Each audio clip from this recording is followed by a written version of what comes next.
Okay. Good morning and good afternoon, everyone. Thanks for taking time out to attend this webinar on artificial intelligence. Just to introduce myself, my name is Praveen Kumar. I work JK Technosoft as a Vice President Digital, and I have about 17 years of experience working in different technology areas.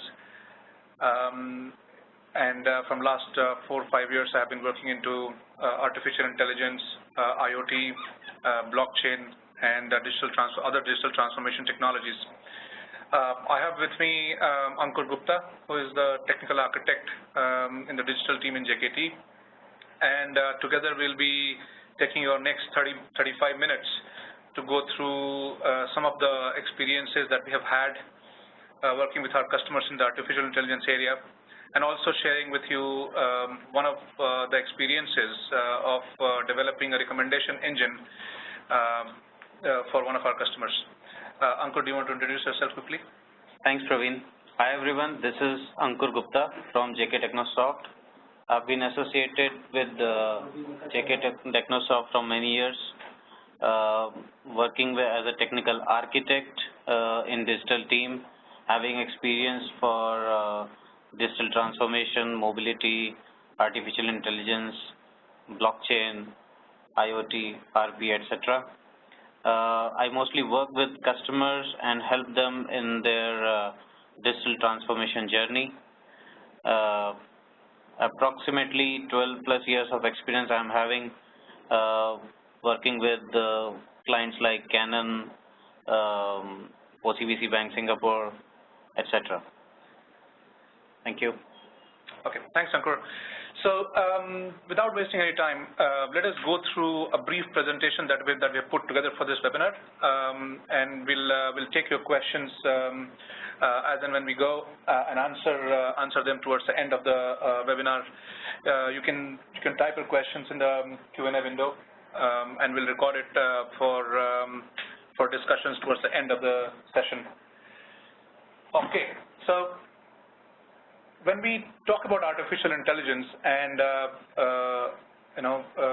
most of the time we feel that it's a new technology, or from last few years only it has come into the picture, and etc. While the matter of the fact is that this term was first invented in 1950s, and there has been a lot of work done already in past 6-7 decades in this area. But what has happened in last 4 or 5 years is that because of the exponential growth in computational power and the data, this has just gained a lot of prominence and a lot of focus. Because of the strong horsepower, all these processors and servers are coming with to compute data in seconds, and the millions of and billions of records and transactions which are being captured digitally has really put a lot of focus on the artificial intelligence area. And we all experience this on a day-to-day basis, and some of the real-life examples is like when we do the spell checks on the smartphones, or we use Siri or Google Assistant or Alexa, who are conversational bots and very intelligent. This new iPhone X, which has come out, is all about ML. It has a face recognition, it has a voice recognition, and so many features, and the background technology is all about artificial intelligence. Artificial intelligence work has been growing from last few years, and if you see on the right hand side, there's a snapshot of the data which we got from Gartner, is that from 2017 onwards, if you see until 2022, we are talking about $1.6 trillion worth of business in this area, which is humongous, and more than 70% increase than what we're doing right now. Now, I'll walk you through with some of the discussions that when we talk to our customers and try to find out if they have opportunities or they want to go and invest into artificial intelligence. There's some of the real life questions which we get is that how real is AI? How real is AI for my business? Is it just a name, just a boom which has been created around technology, or is it really going to help me solve my business problems? And And some of the very frequent questions which CIOs and CFOs and other head of departments that keep on coming with is that, can I forecast with AI better? Or can my warehouse operations be more efficient? So can I assign my task assignment to workers in the warehouse? Can it be more efficient so that the quality as well as the time is saved? And then, can my sales team close more deals than ever using AI? And then the customer services, which we all know that people say that if you introduce AI or chatbots, your customer services team can be reduced, and so forth, and so will be the cost. So that's some of the business questions which we get from the business people, and then the IT team of our customers, they generally ask this kind of a question that, how do I start? Every CTO and CIO, they've got this budget for digital transformation or implementing AI, blockchain, these kind of technologies. But how do they start? Do they need AI developers in-house? Do they need architects? Do they need DevOps people? What kind of skill set is needed? Yes. And the other question is, how is my existing application infrastructure going to be used? Are we saying that we're going to scrap their existing legacy ERP system or web applications and etc.? What tool set should I use? How much automation can be achieved? And obviously, what is the ROI? And do I need to have millions and trillions of data set already available in my database to start working on AI? These are the different technology questions that we get from our customers. Yes. And Ankur, do you want to add anything here? Yeah, most of the cases when talking to the customers and talking about digital transformation, journey and strategy, the biggest fear is the acceptance. People have questions around in their mind that, do they need really big amount of data to run the AI system, or how will we fit this AI solution to their existing proven system, which is there in their infrastructure from ages. Right. And it's a proven system, right? People using those systems, they're on their day-to-day businesses, and it is helping them in achieving their business goals. But the question is, are those legacy systems are gonna work forever, or do they really need an AI into their system? So that's the biggest question for them. Sure. And, rightly said, any system like AI or blockchain, they are not going to, remove or disrupt what is working already. It is more about improving and enhancing the value those systems are bringing at the moment to the business in a lot more better way through AI. Right. And if you just see that, in the first section, the business questions, and all those, the answers is, of course, yes. Most of these things can be achieved, and all of them can be achieved. But the more important question is that, by when? How much time will it take? And that is where we need a little bit more detail, sitting with the business users, understanding the process and etc. to find out, how much can be automated and how much can be made intelligent, and how much time is required. Right. And then on the technology side, these all questions which are being asked is actually 50% of the issues that companies have. The major part of the rest of the 50% is this organizational change management, which is changing the mindset of the people who are there in the company. More often than not, when the AI comes into the picture or any automation, there's a fear of losing job. People who feel that we're going to lose our job because AI is going to come and automate everything, and we don't need people here doing all those tasks, which is not entirely true. AI systems are more going to it is going to be more effective working with the existing process, and obviously it will give some bandwidth to those people who are already working, doing some more strategic and important tasks rather than eliminating them. So having the right mindset in the team is very, very important. And in the future slide, I'll cover what are the top pillars of AI implementation in the organization, and those need to be sorted before taking a leap towards AI implementation. Can you go to the next slide, please? Right. So as I said, these are the 5 pillars which I believe are very important to be looked after when we talk about AI implementation. The first key stakeholder is the general managers, the business people who are owning the processes, who are interacting with the end customers, and they're responsible for the business. So it is very important for the general managers to be educated enough about the AI so that they understand the value of it, and they truly believe and trust that AI system or any AI implementation is going to solve one of my problems. Because unless they are onboarded, it is almost going to be a failure if we start implementing AI systems. And then the second one is employees, who are the key stakeholders. You know, the people who are on the field doing day-to-day work, the IT team, they all need to be motivated enough to adopt this new technology, so they become the drivers rather than we pushing them towards it. They should become the drivers and the ambassadors for this technology set. Right.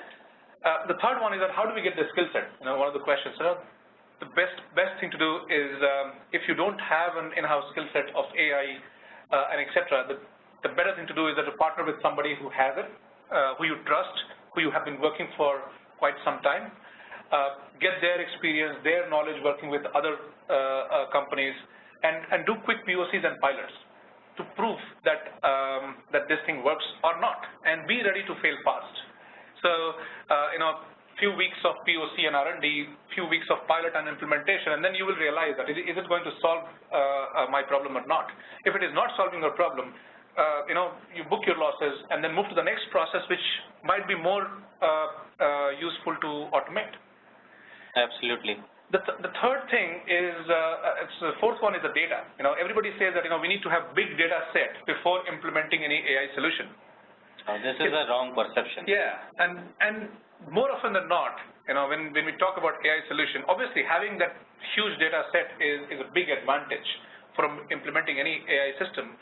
But it is not that how many records, how many billions of and millions of records do we need. It is more about how much is sufficient the data to use an AI or ML system. There are applications which are starting from scratch implementing AI and ML solutions, and it learns over a period of time. So even if there's zero records, we can still go for AI or ML solutions. And then the last is environments and algorithms. What environment do we go for? Now, excuse me. In today's world, these companies like Google's and Amazon's and Microsoft's, Salesforce, they all provide cloud-based AI solutions and environments. So you don't need to build everything from scratch. You can take one of these platforms based on your company's direction in which you're planning to move to. And then there are algos also which are predefined. You can leverage existing algorithms and frameworks which are built on top of these environments like Google or AWS or Azure. And then rather than starting step 1, you can actually start from step 5, where you have most of the things set up already. And then on the right side, I just think that having this kind of a approach is going to be very, very useful, which is, I always suggest that when you go for any new technology implementation, and AI is obviously one of them, you take the lab approach, which is do the quick POC R&D in the lab system. Very important to get the business involved. It should not just be a lab product. It should be a lab product which we are going to do the pilot with the business. So getting the business involved early is a key. Work with partners. Don't wait for your team to be trained and hire people from outside and invest too much of capex investment upfront. It is better that we do work with partners, get their experience and skill set for this POC, and then, as I said earlier, prepare to fail fast, and then move on to the next one. And if you get through this cycle of doing the POC and pilot, then you'll realize some value. And once you realize the value, then only accelerate, which is expanding the same business case or adding more business use cases for this AI implementation, expanding the team, putting some more investment. But it is only advisable once we realize the value after the first or few pilots that we have done. So here, I hope I've given a good summary to my audiences here about how do we go about AI. The key things to take away from last few minutes is we need to make sure that the key business people, key technology people are onboarded. We need to make sure that we get the right data set, right algorithm, right environment before we start. And we we're prepared to fail fast and move on to the next set. Now I'll hand over to Ankur, where he's going to walk us through the AI, ML, different types of AI, ML, and some of the examples of the recommendation engine that we have built recently. Over to you, Ankur. Thank you, Praveen. Thanks for the information. So yeah, about artificial intelligence, machine learning, and deep learning. The fact is, artificial intelligence is nothing but a simulation of human intelligence process intelligently done by the machines. Especially the computer systems. These machines are programmed to think like a human, and they can act like a person, a living human being, based on how intelligently we have trained them. And then comes the machine learning. Machine learning is a category itself, is a larger field of artificial intelligence that is concerned with conferring upon machine its ability to learn. And then there is a subset of machine learning called deep learning, when you need to involve the neural networks, and you have data coming from multicast environment. You don't have you have data coming from different sources, where it requires high computations and predict the best answers based on multiple variations and diversions. So that is the deep learning stuff is all about. Now we have do we have a specific type of machine learnings? Yes, we do. We have 4 types of machine learnings: supervised, unsupervised, semi-supervised, and reinforcement. So let me explain in detail. Supervised learning is all about instructed, guided, and predefined types of learning. So it has 2 different subcategories: continuous, categorical. When we talk about continuous, we actually talk about continuous predictions. Continuous predictions can be the best example can be the stock, the prices of gold, silver, where you need a continuous prediction, the dollar value which you receive on a continuous basis. It's not like. Then you have a categorical category. Categorical category is all about the classification. So for example, regression is a stock market prediction, and then you have the classification. Now when it comes to classification, it's all about identifying image. Say for example, mail, if mail is a spam or not.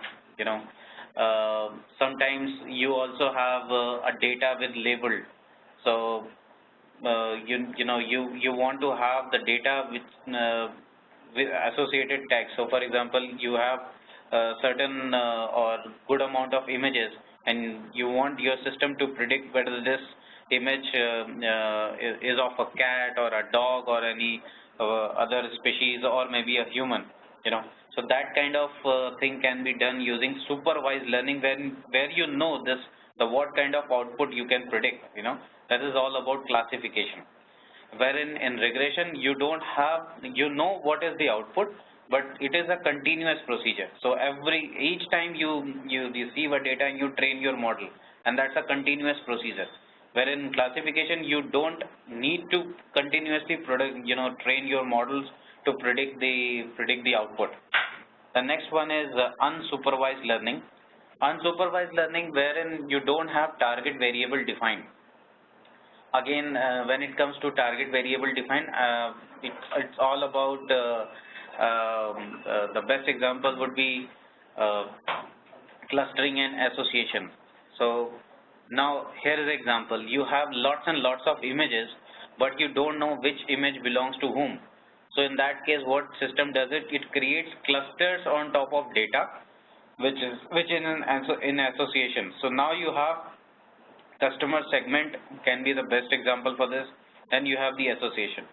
The third would be semi-supervised learning, which is nothing but a combination of supervised and unsupervised learning, where you have half data set is labeled and half data set is unlabeled. So The best example would be, it's again a classical example of classification and clustering. The classification can be text classification, wherein your system can simply identify which category. Now, earlier we talked about whether the mail is a spam or not. Now we talk about category, whether this mail is falling in under a category of bills, or any subscription which you have taken, or any journey plans which you have done. So that kind of classification is a blend of the supervised and unsupervised data. So we call it like text classification, semi-supervised learning. Now the next would be clustering. Now the best example would be finding a lane on the GPS data. So as everyone know, we receive GPS data from Google platform on your real devices. And on real devices, again, we have a very small engine of artificial intelligence running, which accepts the data and draw route, based on the lane that you are driving in, So for example, you are going to a destination and you are going through a particular path, and parallelly there is another road which is also going to the same destination. So the moment you switch, automatically your lane data updates on your, on your iPhone or the devices. That is again a part of a type of clustering, which is a semi-supervised learning. Now next comes the reinforcement learning. Reinforcement learning is the future of AI. This is something which is evolving. It's not completed yet. People are doing lots and lots of research across the globe and trying to achieve something which is a more futuristic. So the best example would be a control-based, learning, which is a driverless car, you can say. Now, this is again coming at that you don't know what would be the target. Now, I'll give the best example for this. So, if I have to train myself how to drive a car, and if I sit, beside a person who is training me, so first of all, what I see is how he take the first gear, take the clutch, and then push the accelerator and drive the car. But this is not reinforcement learning. Reinforcement learning is more of a action based. So the first action would be before putting your car into changing gear or putting accelerator. The first step would be to start your car, right? So for me or for machine, reinforcement learning is all about action based. How my action drives, which action would be the best for this approach. So that kind of approach comes under the reinforcement learning. That is again coming under the control. Yes, it is evolving. It's not done yet, but organizations are doing so much of work across the globe, in providing these kind of services. And yeah, that's pretty much on the types of machine learning. Next would be the AI tools. What artificial intelligence tools should we use in order to achieve any certain, business use case? So before we proceed further, first of all, we need to identify what are the drivers, which needed to be identified before we go and select any particular platform or tools or technology. So first is the area of business operations. In which area or for which domain or for which functional area the artificial intelligence solution is going to be presented. Next would be existing and futuristic technology landscape. This is really very important, because we are talking about customer and their existing business solutions. So this is very much important to understand what is their current technology landscape and how much it can be transformed, or it can sync up with the new technologies like artificial intelligence based platform. How can we integrate? How can we make it seamless configuration so that their existing system should not be affected in a bad manner, in a good manner, it's obviously. Then you have the current skill set, just like Praveen mentioned about the skill set. What is the current skill set and the level of the team versus what is the required? Because artificial intelligence thing is all about talking to different platforms, what kind of solution that we are looking for. We'll discuss that in detail. And then the operational strategies, like what approach should we go for? Should we go for an open source or complete off the shelf solutions, right? Yeah, just like products.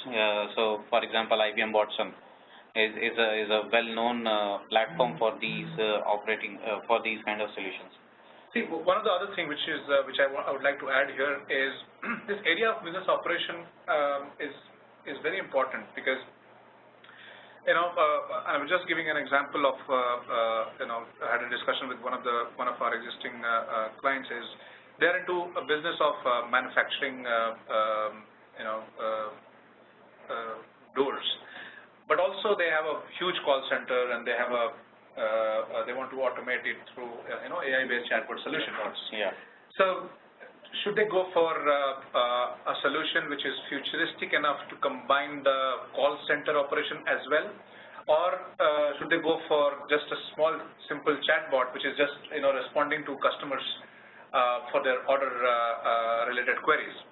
So based on that, we can discuss that we can use Amazon Lex, which is an AI-based chatbot platform, but it also provides you this facility that you can use Amazon Connect, which is a complete call center solution and easily integrated with Amazon Lex going forward. So having this discussion and understanding of their current business operation and what is the future landscape helps a lot in defining the right tool set. Rightly said, Praveen. Yes. So yeah, this can be a business area. Sometimes we talk about AI and we don't really know about what we're gonna achieve. So first thing is to understand the business requirement. That's more important thing. Then we need to involve the domain expert or a subject matter expert who can explain how the business is driving and what all key areas that we need to take care of before implementing any AI solutions. Then it comes to the AI thing. So as you all can see, there are two types of learning on the high level, supervised and unsupervised.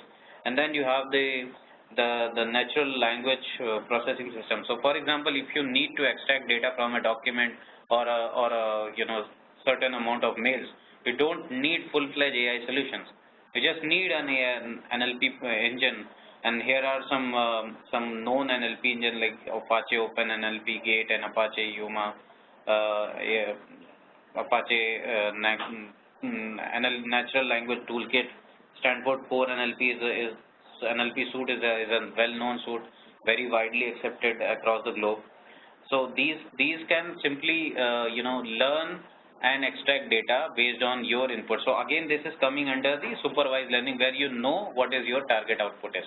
What exactly are you looking for from this given amount of data set? Then again, for unsupervised or supervised learning, you have 4 categories: classification, regression, clustering, or association. For that also, there are certain platforms like Spark, MLib, scikit-learn. This API is very well known and growing across the globe. Maturity across the globe, people are liking it. Reason being, this is a wrapper which is runs on top of TensorFlow, and TensorFlow is a provided platform for provided API from Google. TensorFlow is good in terms of when you have multicast data system, when you have data coming from various sources, and you have not one dimensional, you have multi-dimensional data. So for that, to digest that data and predict an output or a score, TensorFlow is the best solution. And to make it easy for end user and developers, scikit-learn has been introduced. Then you have PyTorch, which this is again a Python-based artificial intelligence API platform, which is used for mainly regression. Then you have Keras. Keras is also very good because this is going again in the manufacturing area. It's a platform for that. Then you have, if you are good enough for Java, then you can go for JSAT. Programming languages, if we talk about, so well known and very widely accepted is a Python. Then you have Java, R, C++, C, Golang, JavaScript also people uses for JavaScript as well. Scala, Julia. So these are the very commonly used languages, platforms, and and APIs available for achieving any artificial intelligence based system. Yeah, that's pretty much on the AI toolset landscape.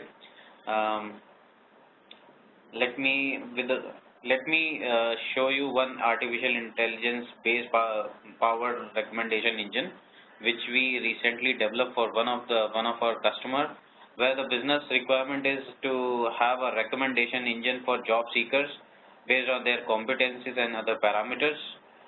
In this solution, we used a Spark MLib framework for training the models and returning back the nearest prediction. Prediction IO as a platform, and which hosts the Spark MLib algorithms and returns the APIs in which can be easily integrated with web and mobile applications, and has a high-level architecture where the job seeker gets the recommendation. On the security side, there's a OAuth implementation on the web server side. Then we have a database which is being supplied to Prediction IO platform, where you have Spark library and NLP engine which process the request and revert back the response. So let me just take you to the demo directly and show how it's done.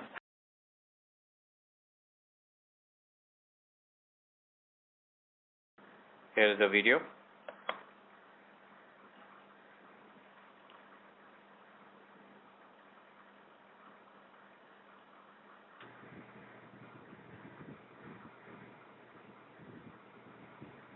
As you all can see, preferences selected, functional area selected, job role, whatever job seeker is looking for, in our case financial analyst, type of employment, fixed term, total work experience, expected salary, city, and then save. The moment user saves it, then he goes to the recommendation engine part, and you can see financial analyst is there, and the matching percentage is 69.96. So if I go and see other jobs what I have in my DB, so those can also be converted. So now I'm changing the job role as tax analyst, tax specialist, and I'm looking for a full-time, work experience around 6 years, expected salary 1,000, preferences saved. Now you see the matching percentage is 59.97% for tax specialist. I'll give one more example.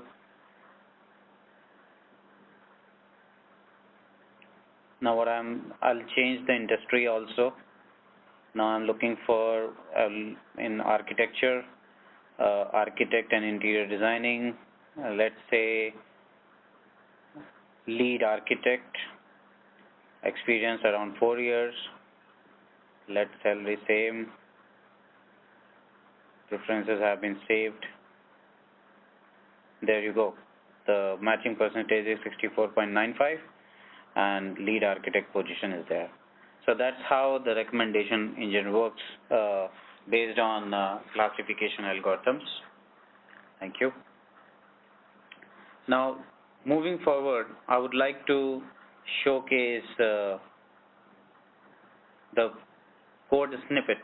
I would like to share some code snippet so that everyone can understand how the recommendation engine works, how data data models getting created, then prediction IO the prediction comes into the picture, training the model, returning the output, all those stuff.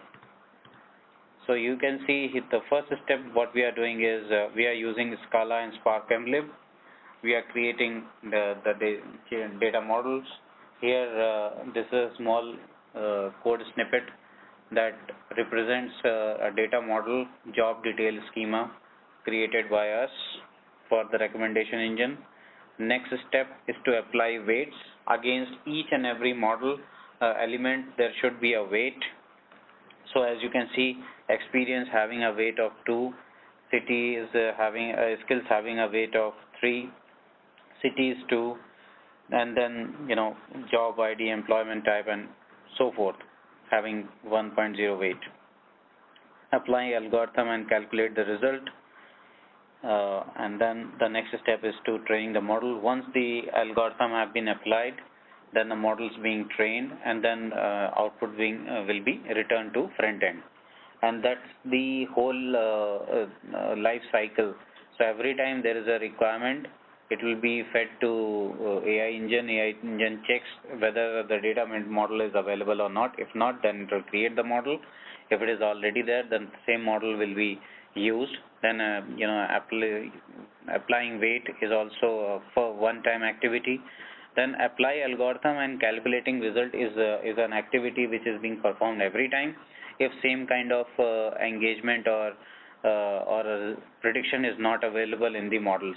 Once the data is supplied, once the output is ready, it will be supplied to models. If model already has that, the output will be returned from there itself, and that's how the recommendation engine works. Some takeaways: how real is AI for business? How to establish artificial intelligence strategy in an organization, types of machine learnings, how to choose right artificial intelligence tool set based on business requirement, a demonstration of a artificial intelligence powered recommendation engine. Okay, thank you so much for joining in. As an after action of this webinar, I will be publishing the presentation with all of you. Thanks again for joining in and taking time out. Have a good evening.